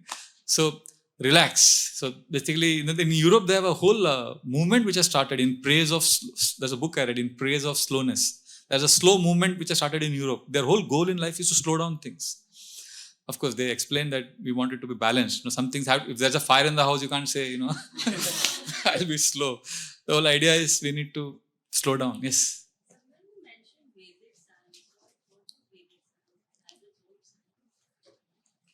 What was the last part you said? What is Vedic science? And then you said something. Yeah. So science. So when we say science, we mean, generally when we use the word science in our day-to-day conversations, we mean something that is observable and something which you can experiment and you can observe and you can see the results and you can quantify, right? So when I say Vedic science, when we use the word Vedic science, we are talking about certain concepts or certain practices. You begin with the theory and you do that experiment and you can observe the results. So in the bhakti practices that we follow, it is scientific because we have been given 9 stages. Okay, this is what you go through, and you can see it happen in your life. That's why I call it a science in my when I say bhakti science or Vedic science. But some things cannot be quantified. Some things are abstract. Like I spoke about Pashyanti Vak today. So I may not use the word science for it, But generally when we use the word science in Vedic context or bhakti context, it refers to certain practices which can be verified by your 5 senses. Some things are beyond our senses, so I don't use the word science there. Yes. मुझे आपने बताया कि हमारी एक mind की जो voice होती है वो बहुत लाउड होती है। अगर मेरे हिसाब से मेरा पर्सनल ओपिनियन है कि लाउड के साथ कभी-कभी बहुत चल कर जाती है। हाँ। एंड हमको हार्ट क्या बोल रहा है वो करेक्ट. तो उस वक्त हम लोग कैसे उसको मतलब समझ पाए कि हमारे साथ छल हो रहा है. या ये जो है ना, ये जो मैंने क्या समझा है, ये दोनों वॉइस मिक्स हो जाता है बहुत बार, हमको समझ में नहीं आता. तो ये जो है, इसके लिए हमको few practices we have to have. पहला एक मैंने देखा है, अगर हमारे पास कोई इक्वल गुड एसोसिएशन है, इक्वल एसोसिएशन अच्छा होना चाहिए. दूसरा, एक कोई तो सीनियर होना चाहिए जो जिसको हम ट्रस्ट करते हैं, इनके बाद हम शेयर कर सकते हैं कि ये मेरा फीलिंग्स आ रहे हैं, मुझे ऐसा थॉट्स आ रहे हैं, ये क्या मेरा मन बोल रहा है. तो ये दोनों हेल्प करता है. Let's say you don't have anyone, let's say आपके इक्वल फ्रेंड्स भी नहीं है और आपको कोई गाइड करने के लिए भी नहीं है. Then these practices help. Breathing, journaling, praying, study of scriptures. ये जो हमने गीता का आज पढ़ाई किया ना, इससे धीरे धीरे वो क्लैरिटी और डिफरेंसेस मालूम पड़ता है. ओवरनाइट से हमारा कैसा है ना, switch on switch off button, हमको तो वी वांट इंस्टेंट चाहिए. तो सो मेनी थिंग्स ना, दे डोंट हैपन इंस्टेंटली. ये अगर हमने थोड़ा इसको एक्सेप्ट कर लिया ना, तो फिर आपको बहुत कुछ टाइम के बाद, आई टेल यू, मैं ऑनेस्टली बोलता हूँ, ये ग्रुप में मेरे को I don't feel shy because I been accused of wearing my heart on my sleeve. I say many things which I shouldn't say. But one of the things, renunciation का एक example है. Some people think detachment मतलब सब छोड़ दो. अभी कैसा है, अभी अगर अंधेरा, अभी आपको रात को 12 बजे पूरा डार्क है, लाइट चाहिए, तो आप क्या करते हो, लाइट आ जाता है. पर नेचर में लाइट ऐसा आता है, आपने देखा है कैसे सनराइज होता है धीरे से, कैसे मौसम बदलता है, देखा है. That is rhythm, that is harmony in nature, that is, it's like a dance, it's like it happens, see, as the month of June was nearing its end, we saw the clouds gathering, winds blowing, and slowly एक बारिश का मौसम आने का एक preparation होता है, slowness है, एक नेचुरल स्पेस है. तो उसी प्रकार ये जो माइंड और आत्मा का जो आवाज है ना, वो भी हमको over a period of time sattva practices, which means practices in the mode of goodness, उसे धीरे धीरे हमें समझ में आएगा. बेस्ट पार्ट क्या है, भले आपके मन ने छल किया है, चलेगा, मन ने छल किया, बाद में जब आप वो स्पेस में हो, जब आपके पास अवेयरनेस है, और अगर आपने एक्सेप्ट किया कि मैं मन के इसमें बह गया, वो भी बहुत बड़ा विक्ट्री है. See, I am very convinced. In fact, I wrote a book called Mind Your Mind some years ago. In fact, right at the introduction of the book, I say that my goal is not to conquer my mind. My goal is not to control my mind. My goal is just to become aware of my mind. That awareness itself is a big victory. Because then mind, वो puncture कर दिया आपने उसको. So focus more on awareness. वो छल तो करेगा, वो छल को अगर आप अवेयर हो गए ना कि माइंड ने अभी ऐसा बोला, that itself is like victory. You don't have to worry about it. See, if you're saying, अरे मेरा माइंड चल कर रहा है, वो भी आपका माइंड ही बोल रहा है. See, the mind knows how to come through the back door. See, when we lament, na, Prabhu, my mind is so disturbing, that your lamentation is also in the space of the mind only. So the ability to let go, ability to see the mind for what it is and not take it too seriously. Oh, this is a rant going on. Yes, sorry, I'll take this and then we'll come to you. Yeah, the 9th chapter of Gita explains this. Generally, non-duality is, okay, for those of you who want to know, duality is two, right? So non-duality is one. So Shankaracharya, when he spread the message of the Gita or revived Hinduism, his message was of non-duality. He said ultimately the soul and God and all this, we are all one. So the goal of spiritual practices for Shankara and his followers is that whatever you do, bhakti, gyan, whatever you do, ultimately you become one. You realize you are not this body, you realize you are the soul and Brahman, God is one. And in that oneness you find peace and contentment. So that's what non-duality is. So where does bhakti meet non-duality? Now, bhakti path, the bhakti teachers, they have presented not duality, they have presented the truth. Madhvacharya, who came after Shankaracharya, he was a great teacher, Hindu teacher. He always presented like this. He said, the soul and God are eternally different. They can never become one. And that's the basis of bhakti. In bhakti, the servitor always wants to have a loving relationship with the Lord. So that loving relationship gets affected when you become one. You want to always be a servant of God. So that servant mood he always said like this. If you see Madhvacharya's photographs, paintings, you'll all. And I grew up in a Madhva Sampradaya, Madhva tradition. My grandfather was a priest in a temple where Madhvacharya is a saint. And as a young boy, I never understood, I would always see Madhvacharya's painting like this. So and because as a child, I would be very fond of, children keep eating, always, all the time I would be eating. So my grandmother would tell me, see, our teacher Madhvacharya says we should eat only 2 times in a day. So I grew up thinking Madhvacharya's philosophy is we should eat twice. Then I came to ISKCON and understood. Anyway, so but we in ISKCON, what we practice is simultaneous duality and non-duality. And that's where bhakti meets the non-duality that you are saying. So what we practice is called as achintya, beda, abheda. Achintya means inconceivable. Inconceivable. Bheda means separate. Abheda means non-duality. So we understand by our practices that we are simultaneously same as God and also different. We are one with God because we are also eternal, fully conscious and fully blissful. But we are different because we have a loving relationship of service. And to maintain and preserve that relationship, we maintain this identity. So we are one in quality, but different in quantity. So how are we one? And so 9th chapter of the Gita, Krishna explains this. He says, what is that verse? 9 point, Maya Dakshina, no, before that. 9.4, 5, 6, he explains in those verses how we are one with the Lord and we are also different from Him. So that's the evidence from the Gita. And the examples you would see, the Gita is more of like verses. The example you could see, it's like, it's like, Maya tatam idam sarvam jagat avyakta murti. So Krishna says, I am in everything. Everybody is me, but I am not everybody. Like that. So like that, he keeps saying 3 or 4 verses where he speaks both. So if for a layman, it appears very confusing and contradictory. But for one who is baptized into this understanding that, okay, we are simultaneously one, but also different, then that is where bhakti meets non-duality. Bhakti meets non-duality there. So you can understand like this. Modi is a citizen of India, Narendra Modi, right? I am also a citizen of India.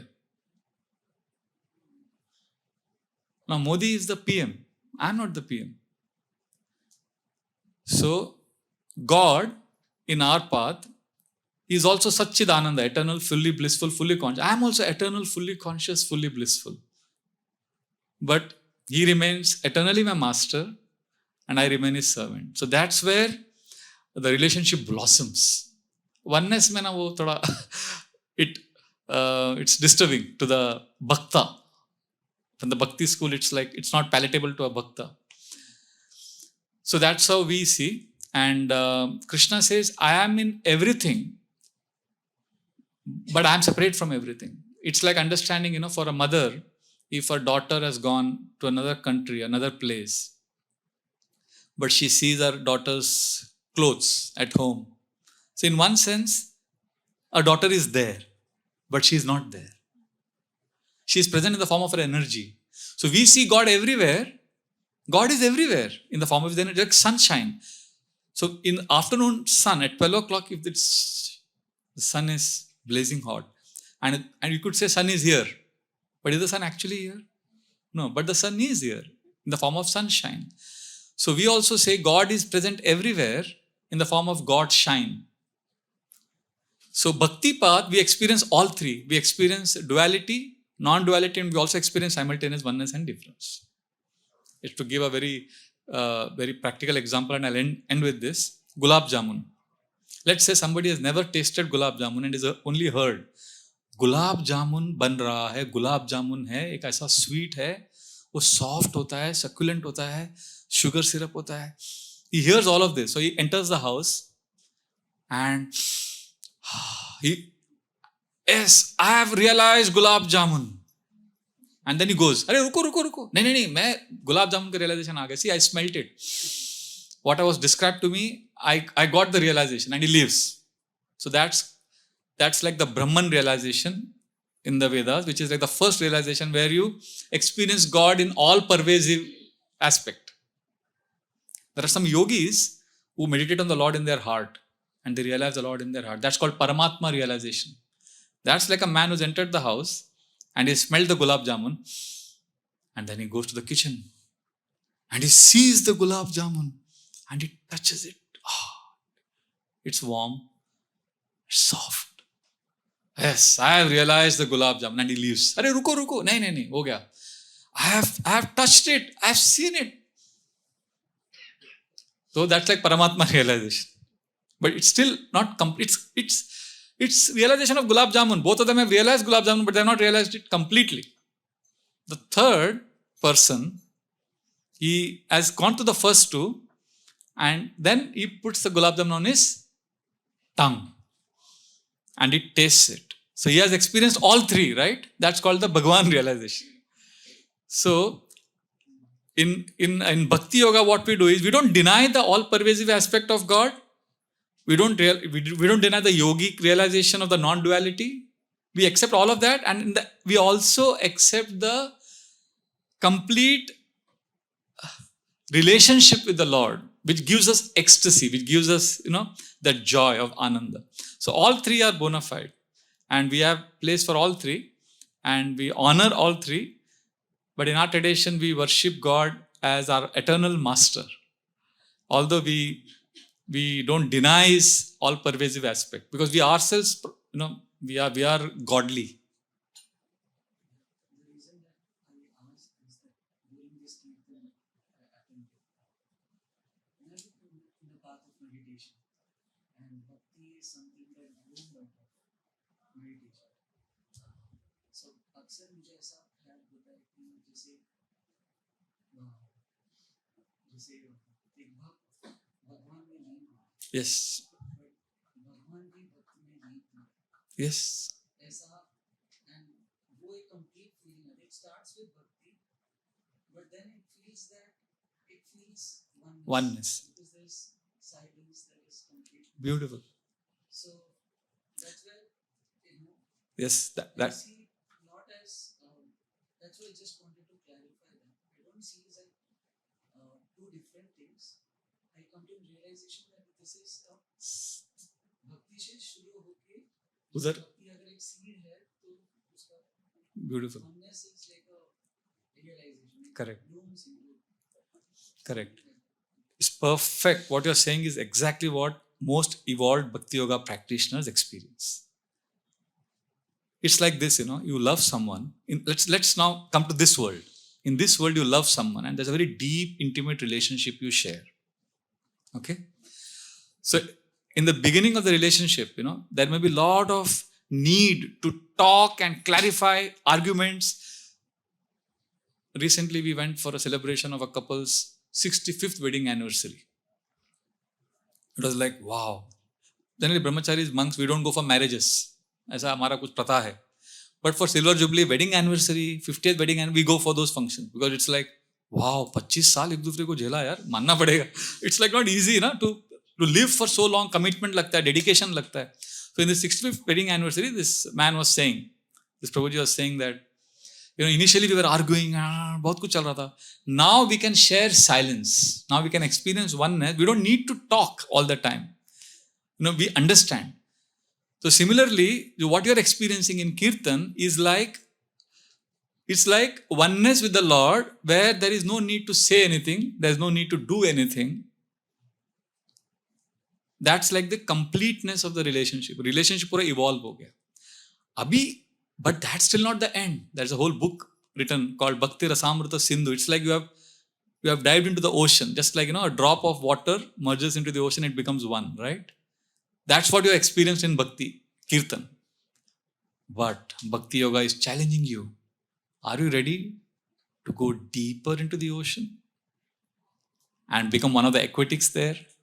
In the sense, don't lose your identity.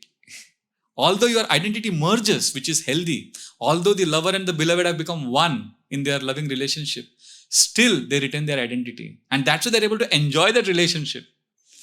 Similarly, you become one in Kirtan. That's the perfection of Kirtan. Congratulations, jo bhi Kirtan kar rahe hain. If you can give that experience to a participant, that's like the ultimate. Now, my appeal to you as a participant is don't stop there. Bhakti mein bahut kuch hai. There's a whole treatise written called Bhakti Rasamrita Sindhu. It's translated into English as Nectar of Devotion. When you dive there deeper, you realize the mellows. There is something called as a mellow, rasa. Rasa is an exchange. There is Shanta Rasa, Dasya Rasa, Sakya, Vatsalya, and then Madhurya. A relationship with the Lord based on servant, servitor, as a friend, as a parental, and then a conjugal. So there's a lot of levels at which you could go. We can go slowly. We don't have to jump into it right away. But there's a lot of scope. But the beginning is this. What the whole team here is giving you an experience. It's like merging, becoming one with the Lord. Great. But don't stop there. Is that okay? You'll have to ask the host. I'm okay. I can talk to you the whole night. So I think just to add what Meghna said, I think what she meant was, since there's a 3-week gap and we've been reading Gita and the names, few of the names we can only pronounce, anything we should do so that when we come next, we should be aware, or like a small recap or whatever you feel. Is that what you meant? Like not homework exactly, but something like, should we read the verses again? Should we do something? Should we find out who the character was? Like, something. Just so we stay connected to the Gita. Yeah. We can Well, share that later also. See, I'll tell you, there is an excellent website called thespiritualscientist.com. One of my very close friends is the author of that website. And he's written small articles on every shloka of the Gita. He knows the whole Gita by memory. And he's like, on every shloka of the Gita, he's written at least 10-15 articles. So maybe the first 27 verses of the first chapter that we've read today, you can go to the website and you can read at least one article on each of those 27 verses. And it's amazing website. You'll find thousands and thousands. Sorry. It's not the spiritualscientist.com, the GitaDaily.com. The Gita Daily. So every day he writes an article on the Gita. And it's a small article, just 250 words, 200 words. Very small. And it's intellectually very stimulating. So maybe you can do this. Is that okay? That's a good suggestion, right? Great. And if you get excited after reading it and you want to meet the author, I can connect you to him because he's my very close friend. Chaitanya Charan Das is actually a scientist. So he has a website called thespiritualscientist.com and one website only for the Bhagavad Gita, which is called GitaDaily.com. There he discusses all of this. The first 27 verses maybe you can read and come. Yeah, he has. Oh, he does that also? Yes, and people, most of my students have never even read Bhagavad Gita. They just read wherever they are, walking in the office, and they just next day they come into the class and ask me so many questions, and I give answer. And they directly ask him also, and he answers. Yeah. So they feel wow, really. Yeah. He is right now the best Gita scholar I've ever known. Like, in the sense he's really into it. He's also been in the ashram with me like 25 years, but he's dived completely into the Gita. So, yeah, that's a good exercise. You were saying something? Should we take? Yeah, one last. So one thing I've realized that these practices you have to do them daily, otherwise like, that's how you're going to progress. So one thing I've started is chanting. So I wanted to know, like, the monkey mind goes here and there. So I want to know, like, what exactly should be here? Like, how do you know that you hit the right spot? See, the trick here is, many times when we enter Hare Krishna meditation, if you want to experience, what's your name? I'm sorry, Kabir. So what Kabir described, of that oneness, if you want to experience that, then don't be trapped by this idea of controlling the mind, hitting the right spot. That's like you are being a control. We could easily slip into being a control freak. In this world, we need clarity and control. So when it comes to controlling the mind or dealing with the inner world, if you are in this space that, I want to chant in such a way that I control the mind and I get the Lord.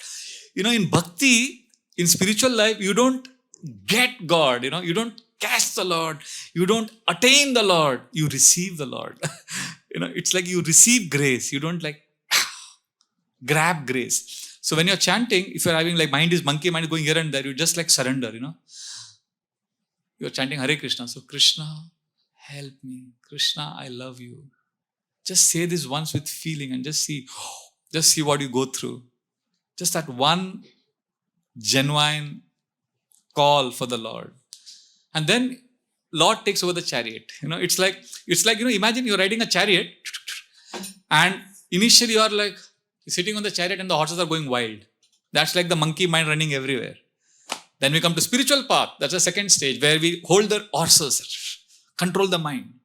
That's what I've done for many years. And I learned the hard way that horses are difficult to control. But then I go to the third stage where again I let go the horses, but not like the first stage where the horses ran wild. But in the third stage, I let go the horses, but somebody else takes charge of the chariot. And that's God, So surrender, that's called surrender. So you try to chant like this and then see the experience. It will be very different. Otherwise, monkey mind cannot be controlled with. In fact, this whole 6th chapter is this. Arjuna tells Krishna, I cannot control the mind. He gives up and then Krishna gives him solutions. But ultimately, the 18th chapter, Krishna concludes, just surrender, give up. But that doesn't mean you don't struggle. You have to struggle till the last day of your life. Struggle is the name of the game. But you can't struggle always. Spend some time every day in a non-struggle space. Just let go. Like Kirtan, what you did.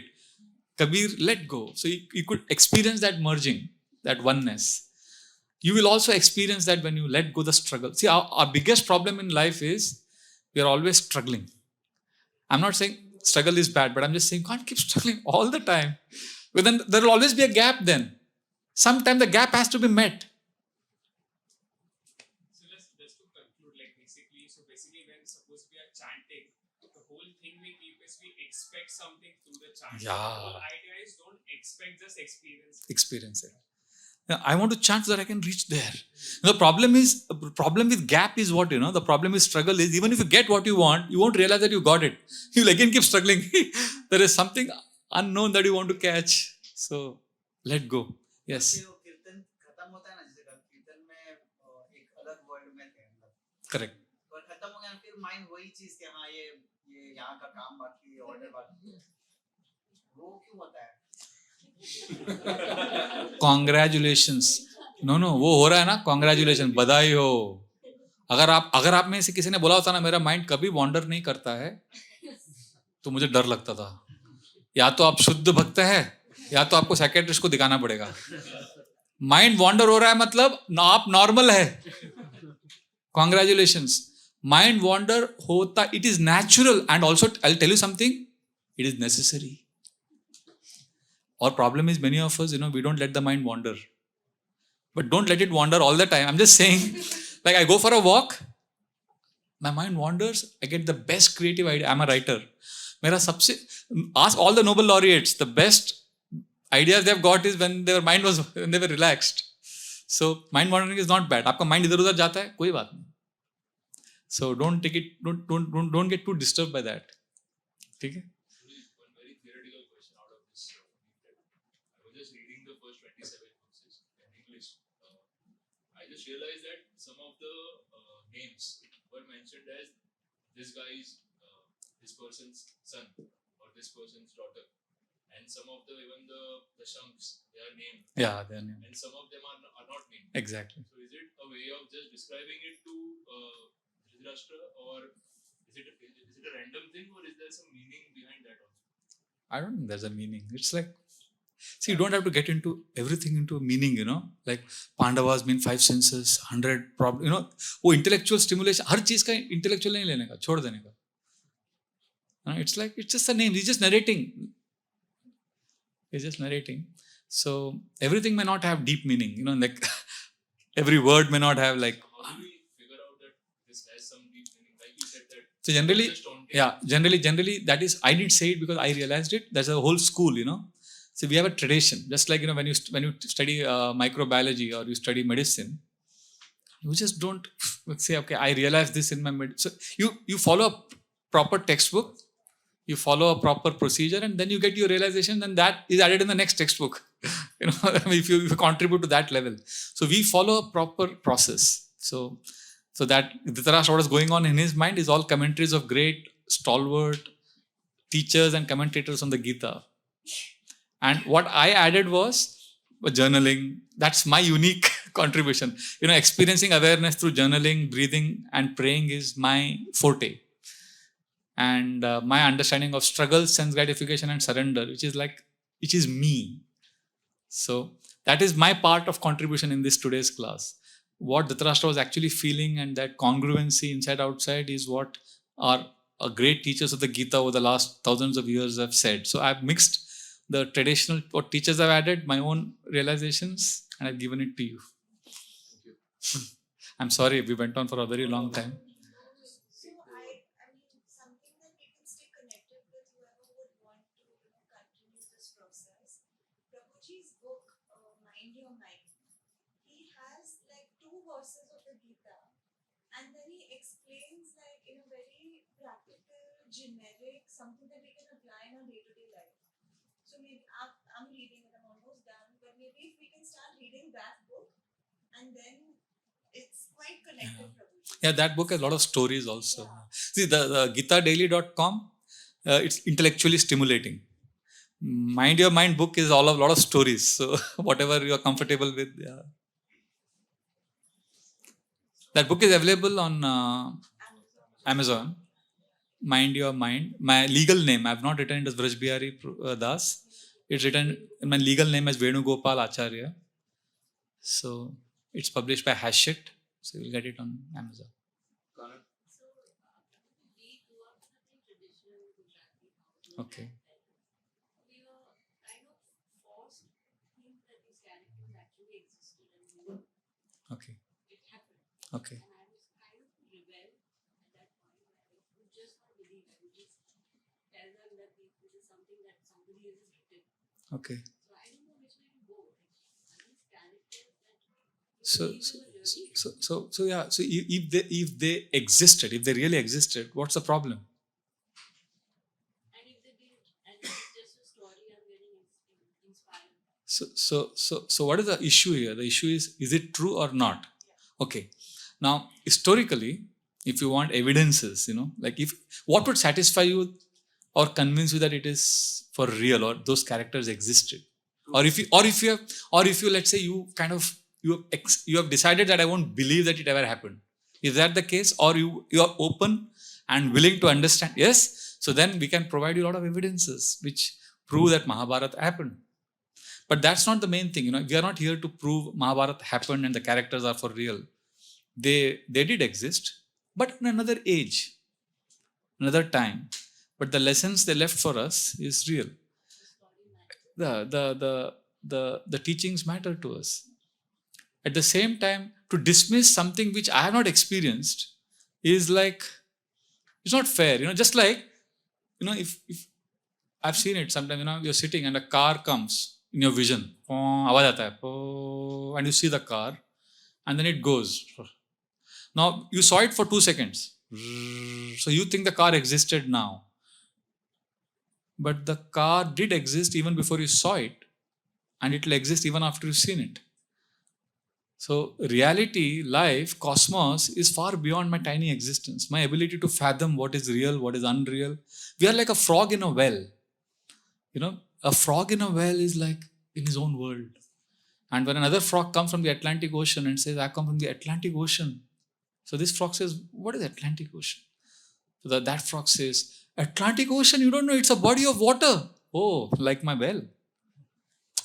You don't understand, it's much bigger than your well. Okay, it must be 10 times bigger than my well. No, much bigger. Oh, okay, I understand. It must be 100 times bigger than my well. That's it. You can't think beyond.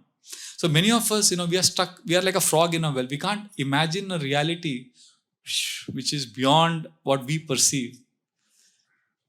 And like, somebody has a liver problem from childhood, is fed one of the medicines, in some traditional Ayurvedic, they give him cow urine mixed and all that. So this guy gets cured at a certain age, say at the age of 16 or 17. And then he is given milk. And he's like, wow, this is so tasty. Where did it come from? Cow. But I have a very bad experience because I've been taking this cow urine as a medicine. But cow milk is coming from the cow. You can't accept that milk is also coming from the cow because he's never experienced that before. Similarly, we have experienced a certain reality in this world which is like bitter or painful or death and suffering, and in our own world. So we can't accept that there could be a bigger reality, another dimension of existence. So let's keep it at that. Let's focus on the teachings of the Gita. And as and when we evolve and we are more curious, we can read books which gives us historical evidences, etc. And they'll help you map it to the present times as per your needs. I mean, if you're not interested to get into the details, forget it. We'll stop here. Okay. Once again, my sincere gratitude to all of you, and I eagerly look forward to serving you again sometime soon. Hare Krishna. Hare Krishna.